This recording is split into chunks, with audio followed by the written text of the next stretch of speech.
নমস্কাৰ, মোৰ মিনি ব্লগটোলৈ আপোনালোক সকলোকে স্বাগতম জনাইছোঁ। মই আৰু মোৰ হ'বলগীয়া মানুহজনে আজি এখন ধুনীয়া ঠাইলৈ গৈ আছোঁ। লগতে আপোনালোককো মই আগতে দুটামান ভিডিঅ' আপলোড কৰিছিলোঁ। তাতে কমেণ্ট আহিলে যে আমি আমাৰ কথিত ভাষাটোত ভিডিঅ' বনাব লাগে। আমাৰ মানে কথাবিলাক একদম খাৰাং খাচকৈ কৈ দিওঁ আৰু বাৰু তেনেকৈ বিচাৰিছোঁ যিহেতু বনাই দিওঁ ন।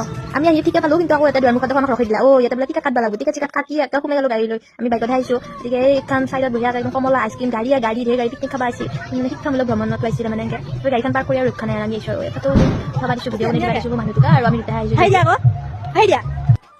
এই যে বান্দেরি তোতাগুলি আছে পানিত নামরা কেন নামিম আকৌ ন নিজে নামি গৈছে আকৌ আগে নামি গৈছে নিজে একেবাৰে মোক এৰি থৈ মই জোতাটো কৰি নামি গৈছোঁ। তাতে ইমান ধুনীয়া এইখন দলং আকৌ দলংখনৰ বেজাৰ কাহিনী আছে মই পাৰ্টটোত কম সেইখিনি।